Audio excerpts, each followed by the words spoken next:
This is a very old character I used to play on. My raid team used to have to call me Cutie, which was hilarious. This video is about excuses for low parses. It's about why having seemingly amazing parses doesn't necessarily mean anything. And it's why having mediocre parses, we could say 80s and higher, doesn't indicate that you're bad necessarily. We're going to go a little bit into my backstory and grow our parasocial relationship really quickly, because I have plenty of times where I can show you unearned super high parses and excellently earned low parses from myself. Starting off, we have me as a prot warrior in TBC. Prot warrior was a griefer meme spec in TBC. There was very few people who did it. It was not the best tank, and it required a whole lot of hand holding from the raid for you to do your best. So anybody playing a class like that really isn't earning their parses. You're not competing against very serious people, and that's exactly why I got these super high parses. Also, something else is there was a strange situation where the timing for the lockout was going to be just a day. And so I nailed most of these hundreds on a lockout where there was very little competition. It was on purpose. It was tactical to have a shot at taking down these hundreds. They're total bogus. Now, here's some really low parses I had. I got these parses at the start of Wrath of the Lich King running a speed running, and then eventually we transitioned to a parsing guild. And we had excellent times. I think we had an 80-minute Nax, our very first Nax, and like a 75-minute Nax, the second one. But then we transitioned to going for parses. When we were doing speed running, the warrior tank was excellent for things other than bosses. Mostly I played it because I love the class.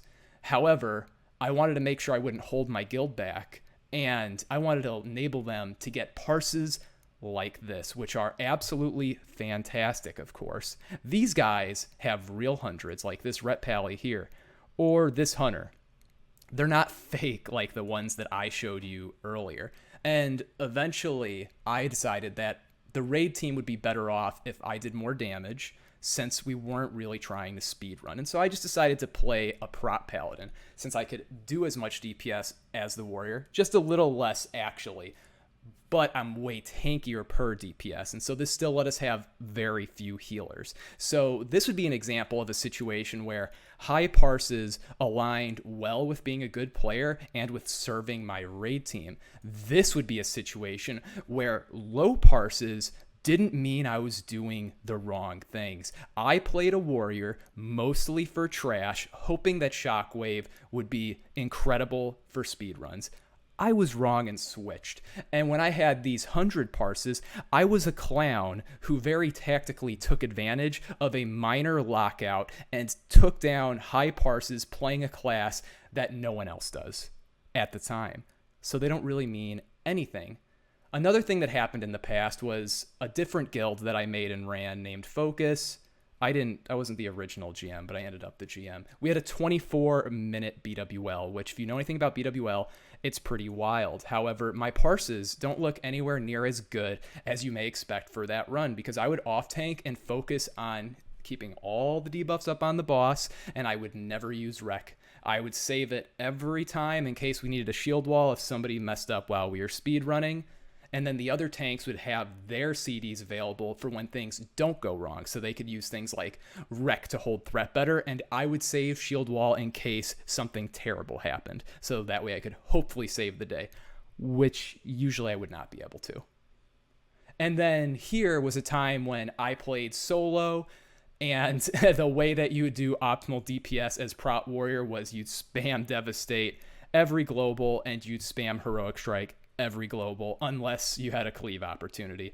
It was literally zero skill. But this is TBC also, and Prot Warrior was for griefers.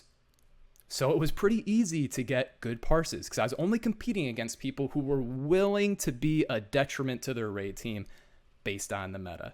Nowadays, it's a little different. If you're a warrior, warrior is the best and it's popular. So if you're getting a 99, like, yeah, it means that you are a good player. But If you have like an 80 or a 90 parse, it doesn't mean that you're not as good as people who get 99s. There's a lot of stuff that has to go your way for you to get a 99. You have to have world buffs, kinda. You have to have Wind Fury. You need to have somebody else put Sunder Armor type debuffs up for you. There's a lot that goes into it. You can't have people pulling the boss without letting you know. And maybe solving those problems isn't worth it to you. It would be worth it to me if I was running a speedrunning group. Back then, I was super serious about pushing people to do the pull timers perfectly. We would even have things like a Death Knight tank would run in and they'd icy touch before they face pulled it. And then I'd yell at them and I'd be like, you cost us like 0.7 seconds of uptime on Noth. What are you doing, dude? This guy would have got a 99.7. Like, and it was worth it because that's the environment we all wanted to be in. And then I'd screw something up and he'd yell back at me. So like we were all good. But you don't need to be in that environment.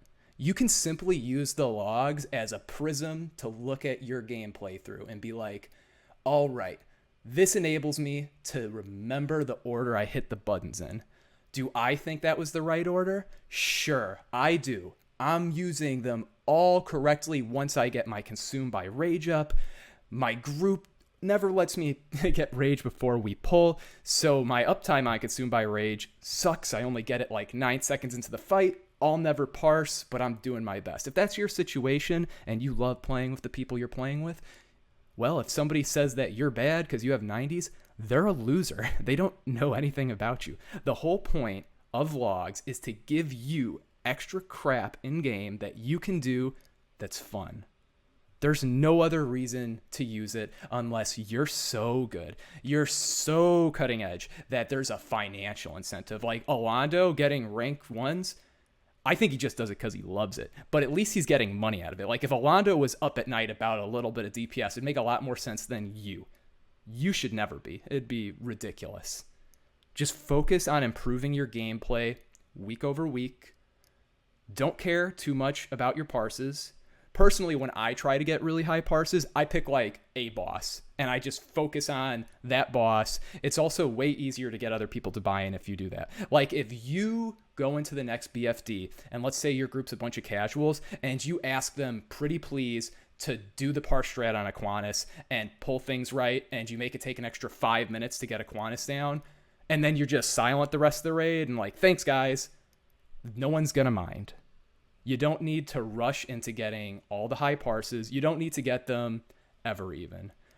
Even if I was getting terrible parses forever, it wouldn't really bug me if I thought I was doing good.